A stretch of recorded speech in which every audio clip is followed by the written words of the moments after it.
Αγνή παρθένε δέσποινα, αχράντε Θεοτόκε.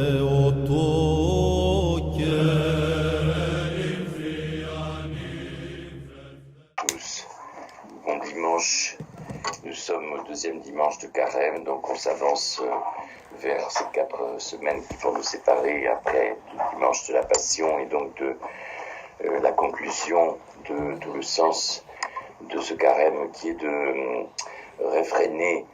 la chair et l'esprit mauvais en nous pour nous conformer à ce que dit saint Paul aujourd'hui, que Dieu veut faire de nous des saints et que c'est comme ça que l'on plaît à Dieu. C'est pas que nous soyons des saints les uns et les autres, personne n'est saint, même les grands saints ne sont pas des saints, c'est nous qui décidons après coup qu'ils sont des saints, mais c'est cet effort qui est fait que on voit que la grâce de Dieu se fixe sur ceux qui essaient de faire cet effort, et c'est par cet effort que se procure la grâce et aussi se procure la vraie sainteté. La vraie sainteté, elle est dans l'effort. On ne devient pas saint tout d'un coup et on passe dans une catégorie supérieure. On va croire cela, les saints toujours fait des efforts jusqu'à la fin et jusqu'au bord du cercueil. Le danger est toujours de perdre la grâce de Dieu. Or, pour tout chrétien qui se respecte, dans le dit saint Paul aujourd'hui, dans cette épître de saint Paul qui nous est donné aujourd'hui à Thessalonique, c'est de faire ce gros effort qui est nécessaire pour se procurer et fixer en nous l'œuvre de la grâce. Je le dis si souvent, ça paraît banal, mais c'est pas une chose simple. C'est rechercher ce qui en nous est un défaut et réussir à aller dans le sens que Dieu veut, c'est-à-dire dans le sens de la sainteté. Dieu veut que nous soyons des saints, et si Dieu le propose, c'est que c'est possible. Si c'est impossible, Dieu ne proposerait pas. Mais c'est avec des petites marches. Vous vous souvenez de l'échelle de Jacob, c'est en grimpant les barreaux de l'échelle de Jacob. Je me souviens quand j'allais au Moitos, il y avait souvent sur les grandes fresques des monastères, il y avait une échelle et on voyait des moines qui montaient l'échelle. Alors certains étaient aidés par les anges pour monter, puis on voyait des moines qui tombaient avec des petits démons qui les faisaient chuter. Donc voilà, c'est le symbole de la perte de la grâce. Et l'échelle de Jacob, c'est l'échelle qui doit mener vers Dieu, en menant vers la sainteté, c'est-à-dire que plus les âmes se rapprochent de Dieu, plus elles sont tributaires de l'action de Dieu dans ce qu'on appelle la grâce, et ainsi la providence vient se mettre dans la vie de chacun selon le degré de ce lien que nous avons avec la Sainte Providence dans la grâce. Alors, aujourd'hui, nous avons ce magnifique texte de saint Matthieu qui nous relate justement la transfiguration du Seigneur, c'est-à-dire que tout d'un coup, les disciples ne sont pas avec un homme ordinaire, puisque Jésus faisait déjà beaucoup de miracles au moment de la transfiguration, mais Jésus a voulu justement sortir de l'espace-temps, un moment de l'espace-temps dans lequel nous sommes tous immergés, et il a voulu montrer ce qu'il était vraiment, et donc il s'illumine de l'intérieur comme un véritable soleil. Ses vêtements deviennent plus blancs que la neige et lui-même est chargé de la gloire qui est la gloire de Dieu lui-même lorsque on le voit dans ce qu'il est vraiment dans son être profond. Et donc les disciples ont cette chance de voir Jésus tel qu'il est vraiment au milieu d'eux alors qu'il apparaît tout simplement. C'est exactement une figure importante parce que là une voix sort du ciel et donc c'est la deuxième fois que l'on entend. Déjà une première fois lorsque Jésus au Saint Baptême reçoit le Saint Baptême des mains de Jean, Dieu, celui-ci est mon fils bien-aimé, et là ils reçoivent encore la voix de Dieu qui parle, et celui-ci est mon fils bien-aimé en qui j'ai mis ma complaisance, écoutez-le. C'est donc une manifestation qui est en dehors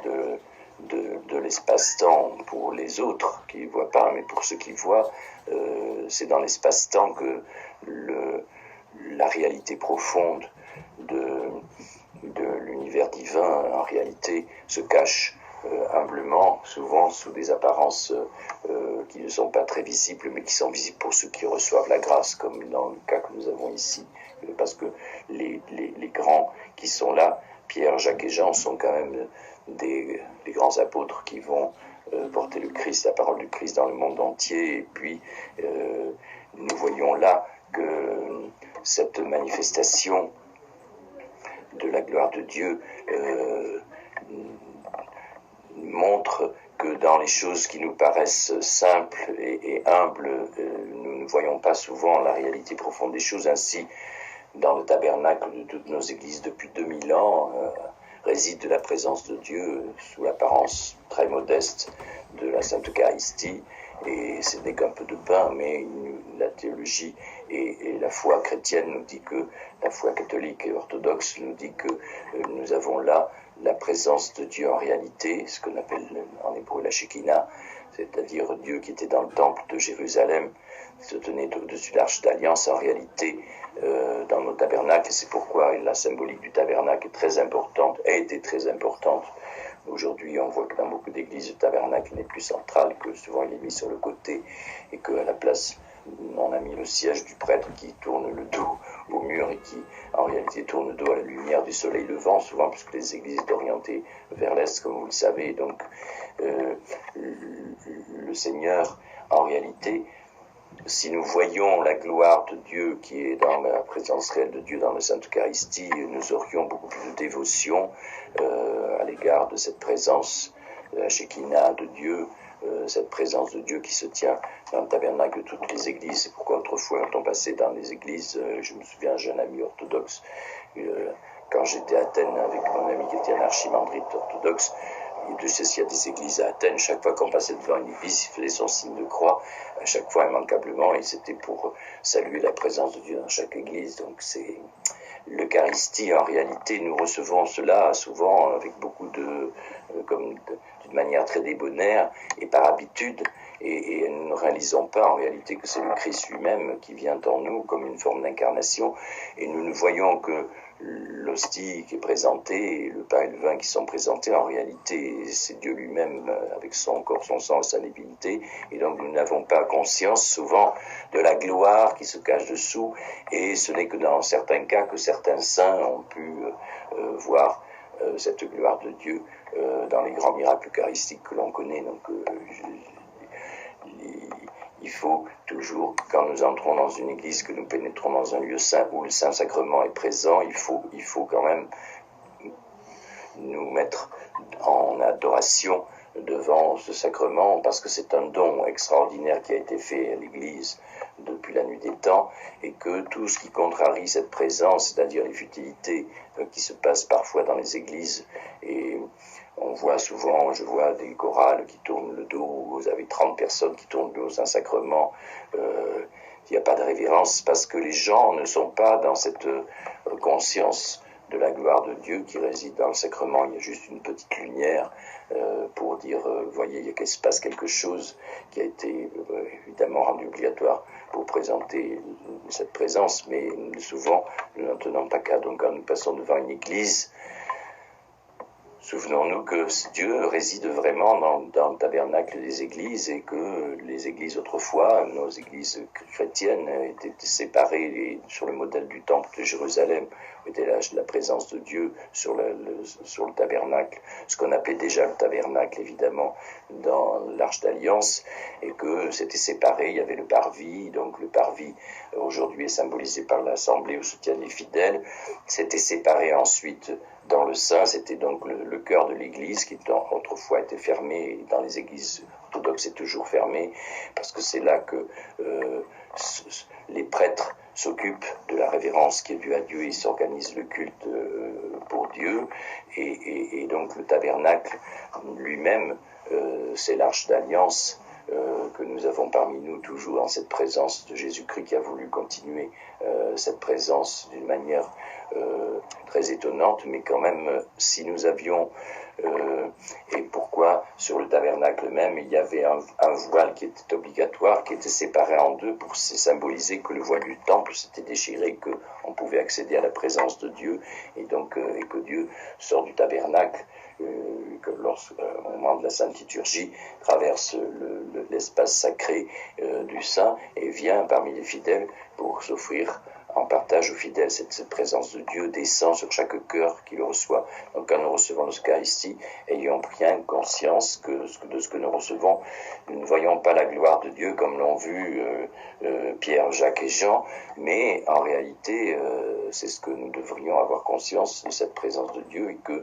lorsque le Seigneur nous dit « Celui qui mange ma chair et boit mon sang dignement mange et boit son propre jugement », c'est que si nous devons non pas être sans péché, parce que personne n'est sans péché, mais nous devons en tout cas très humblement reconnaître que nous ne sommes pas dignes, ce que disent les paroles de la liturgie. Seigneur, je ne suis pas digne de vous recevoir, mais dites seulement une parole et je serai guéri. Donc c'est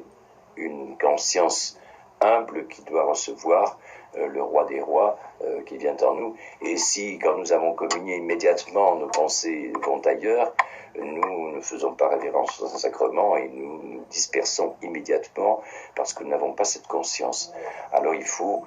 chaque fois faire l'action de grâce. Si on ne la fait pas sur le moment, parce que dans la liturgie c'est pas toujours possible, parce qu'on chante ou qu'on écoute de la musique, mais dans la journée où on reçoit le Christ, on doit à un moment se retirer dans un coin de sa maison, dans la nature, et réaliser que le Christ est en nous et que nous avons quelque chose à voir avec lui. Et ce que nous avons avec lui, c'est la progression, mesurer la progression de la grâce qui se trouve en nous. Et donc,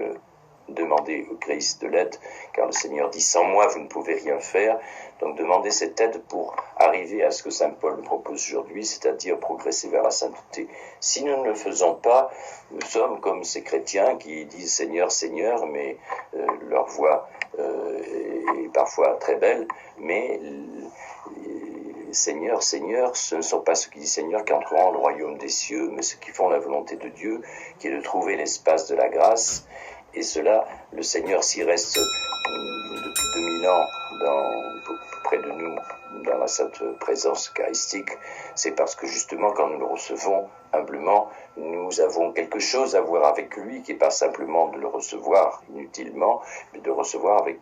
une volonté de recevoir l'aide du Christ pour progresser vers le chemin de la sainteté. Nous devons le demander. Ceux qui reçoivent la Sainte Eucharistie, voilà, basta, et puis 5 minutes après, ils passent ailleurs, ça frise un peu le blasphème, parce que vous imaginez que si Dieu fait une chose pareille, c'est pas sans un dessein particulier, et le dessein de Dieu, lorsqu'il nous visite dans l'Eucharistie à travers le Christ, évidemment, ce n'est pas du tout de faire du tourisme pour visiter une âme et faire une véritable incarnation dans notre corps, c'est pour vraiment y porter l'œuvre de la grâce. Donc si nous ne sollicitons pas l'œuvre de la grâce et que notre attention n'est pas suffisante pour mesurer l'importance du sacrement que nous vivons, il y a peu de chances pour que la grâce opère. Donc nous sommes livrés à nous-mêmes, restant avec nos propres forces. Les paroles du Christ, sans moi vous ne pourriez rien faire, doivent résonner, et à ce moment-là on tombe souvent dans ces habitudes. C'est pourquoi, dans l'Église romaine, on a toujours favorisé, on n'a pas favorisé depuis le début du siècle dernier, on a favorisé, c'était Saint Pie X qui était très pieux évidemment, et qui a favorisé la communion fréquente. Moi, je suis comme pour les orthodoxes, je suis pas hostile à la communion fréquente. Ceux qui reçoivent la communion fréquente, ils reçoivent la communion fréquente. Souvenons-nous que Marthe Robin ne recevait la communion qu'une fois par semaine. Elle était quand même très près de la sainteté. Elle ne recevait pas la communion tous les jours, ni Marie-Julie de Bretagne, ni les grands saints que nous connaissons. La communion fréquente, elle peut rendre une sorte de tranquillité, d'habitude qui est néfaste, parce que dans les églises orthodoxes, on vous demande de vous confesser avant de communier, c'est-à-dire qu'on devons vérifier que nous sommes purifiés, nous avons le désir de quitter l'œuvre du péché en nous et que nous faisons un effort devant Dieu de le recevoir afin que sur un cœur malade ou contrit, le Seigneur puisse installer sa grâce. Donc le Seigneur n'est pas un touriste qui vient et parce que vous êtes sympa et il vient s'installer dans une visite courtoise juste pour ne rien faire. Donc c'est très important de mesurer l'importance de la communion. C'est très important de mesurer aussi lorsque nous communions que il faut le faire avec cette habitude du désir de la perfection avec l'aide de Dieu et que c'est pour ça que le Seigneur vient. Et lorsque nous avons cette conscience et que nous prions, nous savons que nous pouvons progresser grâce à lui. Sans cela, on reste dans cette habitude nocive de la communion fréquente où on s'habitue, on le voit regarder quand on voit dans la télévision, on voit ces gens qui reçoivent le Seigneur sur la main, et puis ça passe à côté, puis voilà, on rigole, on parle une minute après, on est à faire autre chose. La désinvolture de la manière dont on prend le sacrement et de la manière dont on se prépare au sacrement, c'est quand même très important, et donc veillons, nous qui ne voyons pas le Christ dans sa gloire, comme ce fut le cas lors de cette transfiguration, faisons attention de surveiller notre attention à ce miracle qui est depuis 2000 ans alimente l'Église et l'alimentera jusqu'à la fin, parce qu'après quand le Seigneur sera visible tel qu'il est dans sa gloire et qu'il revient dans la gloire, il n'y aura plus d'Eucharistie évidemment, mais souvenons-nous de la communion de Conchita à Garabandal, on voyait une hostie apparaître sur sa langue, vous voyez, c'était des choses étonnantes, et une hostie très blanche. Elle avait conscience, forcément, à ce moment-là, comme il n'y avait pas le prêtre, que cette hostie qui venait se déposer en elle quand elle était en extase, le Seigneur ne faisait pas là du tourisme. Il lui montrait que quelque chose était très important. Et souvenez-vous que les enfants de Garabandal, lorsque la Vierge apparaissait dans l'église de Garabandal, puisque longtemps elle est apparue dans l'église de Garabandal, les enfants en extase ne quittaient l'église qu'à reculons. Jamais en tournant le dos au Saint-Sacrement. Donc faisons attention, et lorsque nous entrons dans un lieu où il y a un Saint-Sacrement, évitons les bavardages, parce que ces bavardages nous éloignent de la Shekinah, c'est-à-dire de la présence réelle de Dieu. Donc ne parlons pas de nos affaires quand nous avons le Saint-Sacrement, parce que c'est le Christ lui-même. Si nous réalisions ça, ce serait un peu effrayant, mais il faut tenir compte de cette présence eucharistique qui est là pour nous et qui est là pour chacun de nous. On croit que toujours c'est pour les autres. Non, c'est pour nous. Le Christ, depuis 2000 ans, se tient dans la présence réelle pour chacun de nous. C'est-à-dire, chacun de nous, le Christ a fait son baptême, pour chacun de nous, le Christ a fait ses charités, pour chacun de nous, le Christ s'est rendu présent dans les tabernacles des églises, et pour chacun de nous, le Christ est mort sur la croix. Il n'est pas mort pour le voisin, il est mort pour chacun de nous. Donc chaque fois que nous nous approchons de la méditation sur l'œuvre de Dieu à laquelle nous devons collaborer pour nous approcher de la sainteté et trouver la porte de la sortie de ce monde, de cet espace-temps où tout meurt, la question qui est très importante, c'est notre attention qui doit être évidemment plus importante pendant le temps du carême, notre attention à l'œuvre de Dieu en nous. Dieu s'adresse à chacun de nous, il ne s'adresse pas pour le voisin. La sainteté n'est pas demandée pour le voisin, elle est demandée pour nous, c'est-à-dire cet effort qui doit être un effort crucifiant, parce que quand on n'arrive pas à corriger ses défauts, si nous avions vraiment la conscience de l'œuvre de Dieu, ça devrait nous secouer de l'intérieur et nous permettre de franchir les portes de la douleur que procure l'évolution de la grâce attachée à notre propre transformation. C'est pourquoi la croix est le symbole des chrétiens, c'est pas autre chose, sinon on aurait trouvé un autre symbole. Le Christ a laissé celui-là, celui qui veut me suivre, qui se renonce, c'est-à-dire qu'il fasse l'effort de la vie chrétienne, et mon joug est léger, c'est-à-dire que derrière se profile l'œuvre de la grâce, et le joug léger du Christ, c'est pas d'aller dormir, de mourir sur un lit de plumes, c'est de prendre conscience de l'œuvre de Dieu en nous et de pouvoir ainsi nous attacher à la paix que donne le Christ quand il commence à faire l'œuvre de la grâce en nous. C'est la tranquillité de ceux qui ont la conscience tranquille, c'est ça la paix que donne le Christ. Et donc ensuite, lorsqu'on est en paix avec le Christ et qu'on se présente devant le tabernacle et qu'on est capable de l'adoration, c'est très important d'y trouver la paix, et cette paix est donnée dans une forme de joie qui doit être la joie qui habite les chrétiens. Donc faisons attention, on n'a pas cessé depuis des décennies d'essayer de démolir le sens de la présence réelle du Christ dans l'hostie. Les grandes hérésies protestantes et luthériennes et toutes les divisions qui ont eu lieu dans le christianisme sont des grandes divisions qui ont été très importantes par rapport à la conscience de ce sacrement. Il n'empêche quand même que cette présence de Dieu est très importante parce que ça fait 2000 ans qu'elle est prêchée et qu'on a toujours cru à la présence du Christ dans le pain et dans le vin d'une manière très spéciale, d'une manière incompréhensible pour évidemment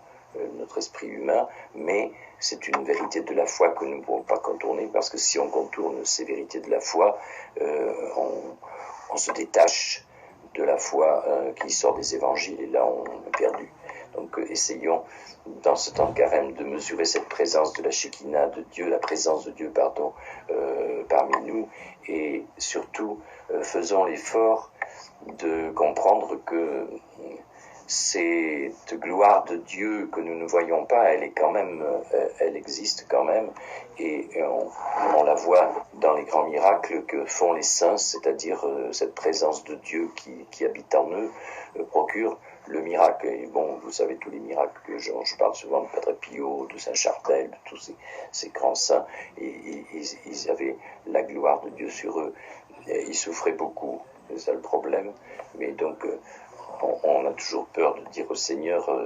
faites votre œuvre en moi, Seigneur, parce qu'on sait que ça ne procurera pas un lit de plume, mais c'est quand même le courage du chrétien doit être un grand courage à la suite du Christ, et tout est possible lorsque la présence de Dieu devient une présence active en nous, et ça, c'est toujours dans la forme de la méditation et pas de la distraction que s'obtient ce genre de paix que le Christ donne en particulier dans un sacrement de l'autel. Donc comme nous avons communié tout à l'heure, voyons la gloire de Dieu qui se cache derrière cet humble voici le pain, comme dit le prêtre Agnus Dei, voici l'agneau de Dieu, celui qui enlève le péché du monde. Oui, c'est pas un petit peu de pain, mais c'est la gloire de Dieu qui est cachée à l'intérieur. C'est le grand mystère, et c'est aussi la grande force du christianisme depuis 2000 ans, parce que c'est la présence même de Dieu qui vient en nous. C'est un grand cadeau qui est fait. Mesurons ce cadeau et l'ampleur de ce cadeau pour ne pas devenir ces distraits qui ne voient pas qu'il se passe là quelque chose de très important. Et quand nous voyons Élie et Moïse qui apparaissent en même temps avec Jésus, les apôtres tout de suite ils veulent faire quelque chose de matériel, ils veulent faire des tentes pour les abriter, ils veulent faire presque le couscous et puis brûler le mouton, cuire le mouton, alors qu'en réalité c'est pas du tout ce qui est précisé dans cette gloire où apparaissent Moïse et Élie. C'est Moïse, c'est la loi, et Élie, c'est les prophètes. La loi et les prophètes. Or, nous avons toujours la loi chrétienne, c'est-à-dire la méditation théologique de l'Église sur le Saint-Évangile et la parole de Jésus qui nous a été donnée, la loi, le décalogue et les béatitudes que le Christ nous a proposées, couronnées par la charité, la grande charité que nous devons avoir, et les prophètes, c'est-à-dire qu'à chaque génération, il est écrit dans l'Ancien Testament, Dieu ne fait rien sans le mettre dans une prophétie. Et donc, écoutez, les prophéties de notre temps, qui sont les prophéties qui sortent en général les gens des sentiers communs que l'esprit humain trouve dans le sens des événements, et les prophètes souvent contrarient les choses parce qu'ils annoncent des choses qui ne sont pas prévues, parce que sinon ils les annonceraient pas, et donc il faut aussi écouter les prophètes de notre temps. Alors, qui sont ces prophètes ? Ça, c'est un autre problème qu'il faudrait traiter dans un autre sujet, mais il faut écouter Moïse et Élie qui sont donnés comme modèle, c'est-à-dire respecter la loi chrétienne que le Christ nous a demandé de suivre pour nous procurer la grâce, et aussi l'attention aux prophètes, c'est-à-dire l'attention à ceux qui voient ce qui se passe dans la réalité, que le monde ne voit pas, mais que ceux qui sont habités par la grâce de Dieu peuvent voir et le montrer aux autres. Donc méfions-nous aussi des faux prophètes, car il est dit qu'il y en a des faux prophètes. Donc c'est toujours dans l'œuvre de la grâce que doit se mettre le discernement de chacun de nous, et faisons confiance à cette loi et à ces prophètes qui seront là jusqu'à ce que le Christ revienne, parce que la loi finira avec le retour du Christ, et aussi le prophétisme. Mais ce qui demeure, dit saint Paul, c'est la charité. Donc vivons cette charité pour être sûrs de nous greffer sur la grâce pendant ce temps de carême. Merci beaucoup. Merci.